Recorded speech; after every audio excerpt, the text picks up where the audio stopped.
Hello everyone, I am your Sudesh ma'am. Welcome to my YouTube channel English Mastermind. बच्चों आज हम read करेंगे class 6 के lesson 2 की पोएम द काइट। और जो पोइट हैं हैरी बेन। वो कहते हैं कि हम सभी को काइट उड़ाना पसंद है। क्या कभी आपने कभी लाइफ में पतंग उड़ाने की कोशिश की है? तो आओ इस पोएम को रीड करते हैं और देखते हैं कि एक उड़ती हुई जो काइट है वो कैसी दिखती है। How bright on the blue is the kite when it's new. With a dive and a dip, it snaps its tail, then soars like a ship with only a sail. As over tides of wind it rides, climbs to the crest. तो जो poet हैं कहते हैं कि how bright कितनी चमकीली दिखती है ऑन द ब्लू मतलब नीले आकाश में। जब एक नई काइट नई होती है तो वो आकाश में उड़ती हुई कितनी चमकीली दिखती है। विद द डाइव होता है बच्चों गोता लगाना, और जब वो गोता लगाती है एंड डिप और नीचे की तरफ झुकती है, इट स्नैप्स इट्स टेल होती है उसकी स्ट्रिंग, उसकी टेल होती है जो रस्सी होती है जिस डोर पे वो उड़ाई जाती है। स्नैप्स होता है मतलब थोड़ी सी आवाज़ आना। तो जब वो गोता लगाती है नीचे की तरफ झुकती है तो इसकी जो रस्सी है उसमें से आवाज़ आती है। देन सोर्स होता है ऊपर उठना, लाइक ए शिप फिर एक जहाज की तरह ऊपर उठती है। With only a sail as over tides जैसे एक सेल होता है पाल, जैसे एक पाल वाली जो समुद्री शिप होती है जब वो ज्वार के ऊपर उठती है तो वैसे ही एक जो काइट होती है ऑफ विंड इट्स राइड वो हवा से ऊपर उठती है। राइड्स होता है हवा के ऊपर सवार होना। क्लाइम्स टू द क्रेस्ट होता है बच्चों ऊंची ऊंची लहरें, फिर वो ऊंची ऊंची लहरों पे तैरती है। जैसे मतलब पोएट है वो ये कहना चाहता है कि जैसे एक समुद्री जहाज, पाल वाला समुद्री जहाज समुद्र की ऊंची ऊंची लहरों पे ज्वार पे तैरता है, वैसे ही एक हवा का झोंका पाकर जो काइट है वो ऊपर आकाश में उड़ने लगती है। Of wind it rides climb to the crest of a gust and pulls. और फिर ये कहता है कि गस्ट होता है तेज झोंका, मतलब तेज झोंके से फिर ये ऊपर की ओर खिंचती हुई चली जाती है। Then seems to the rest as wind falls होता है धीमे होना, रुक जाना। जैसे ही फिर जो हवा है वो रुकती है तो ऐसा लगता है कि जो ये काइट है ये रेस्ट मतलब विश्राम कर रही हो। वैन स्ट्रिंग गो स्लैक होता है बच्चों ढीला होना, और जैसे ही फिर इसकी जो रस्सी है वो ढीली हो जाती है मतलब थोड़ी सी लूज हो जाती है। यू विंड इट बैक फिर ये आप जो विंड होता है लपेटना, फिर इसकी जो स्ट्रिंग आप इसको लपेटना शुरू कर देते हो। And run until a new breeze blows और फिर ये तब तक नहीं उड़ती जब तक ब्रीज होता है बच्चों हवा, जब तक नई हवा का झोंका नहीं आता, हवा का नया झोंका नहीं आता तब तक ये नहीं उड़ती। And its wings fill and up it goes और फिर इसकी जो विंग्स मतलब पंख होते हैं वो भर जाते हैं, किससे एक नई एनर्जी से, नई हवा से भर जाते हैं और फिर वो ऊपर की ओर चली जाती है। How bright on the blue is the kite when it is new जब एक काइट नई होती है तो आकाश में उड़ती हुई कितनी अच्छी दिखती है, कितनी चमकीली दिखती है। बट ए रेगेडर thing when you never will see रेगेडर होता है बच्चों मतलब एक भद्दी फटी हुई, लेकिन इससे भद्दी चीज़ भी आपने कभी नहीं देखी होगी। कब दिखती है भद्दी? वैन इट फ्लैप्स होता है फड़फड़ाना। ऑन अ स्ट्रिंग होता है इसकी रस्सी जो डोर है। In the top of a tree जब इसकी जो रस्सी है पेड़ की टहनियों में उलझ जाती है और ये फट जाती है तो इससे भद्दी चीज़ भी फिर आपने कोई नहीं देखी होगी।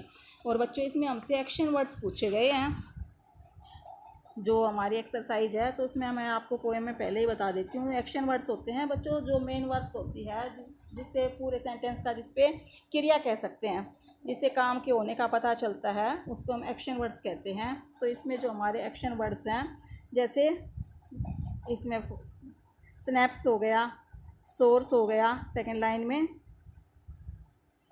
स्नैप्स सोर्स, और फिर आपका rides pools false goes.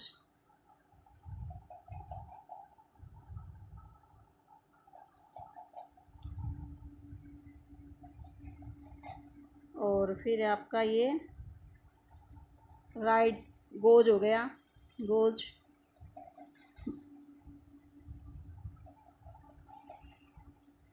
Blows फिर से गोज,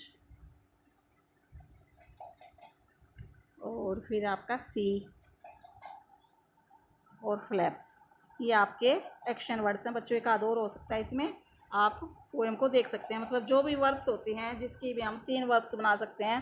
फर्स्ट सेकंड वर्ब होती है, ये आपकी पहचान है, एक कॉमन सी पहचान है जिससे आप 3 वर्ब्स बना सकते हैं। फर्स्ट वर्ब, सेकंड फॉर्म और थर्ड फॉर्म, वो आपके एक्शन वर्ड्स होते हैं।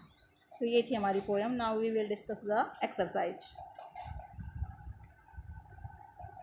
अब ये जो आपकी एक्सरसाइज का फर्स्ट क्वेश्चन है, इसमें यही पूछा गया है, list out the words in the poem, कि पोएम में जितने भी एक्शन वर्ड्स हैं वो मैं आपको पहले ही पोएम जो रीड करा रही थी आपको मैंने पहले ही अंडरलाइन करवा दिए हैं, आप वहाँ से देख सकते हैं। अब इन वर्ड्स की मैं आपको मीनिंग बता देती हूँ। डाइव, डाइव का मीनिंग मैंने आपको हिंदी में बताया था, गोता लगाना। तो इंग्लिश में होता है आपका पलंग, प्लंक। और फिर आपका सेकेंड वर्ड पूछा गया डिप, डिप होता है बच्चों गो बिलो, नीचे की तरफ जाना। और फिर आपका स्नैप्स, स्नैप्स भी होता है मतलब एक तेज sound, to give sharp sound.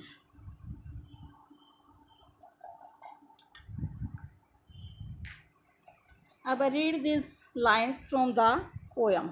अब ये पोएम हमें ये जो लाइन्स दी गई हैं, then soars like a ship with only a sail.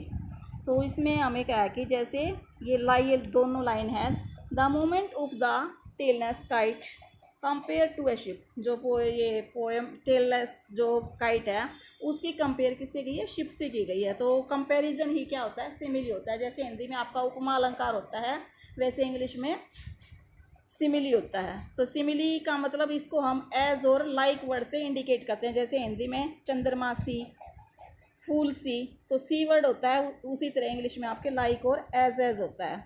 तो जैसे काइट की जो कंपैरिजन है वो शिप से की गई है। तो इसमें ही रन्स लाइक, सबसे तेज कौन दौड़ता है, कौन रन्स करता है, डियर। तो he runs like a dear.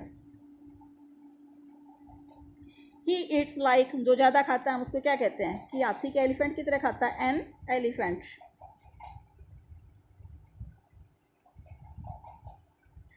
She sings like a cuckoo, सबसे जो मीठा गाता है कौन गाता है, CUCKOO। और फिर it's shines like the moon, like the moon. It flies like a kite.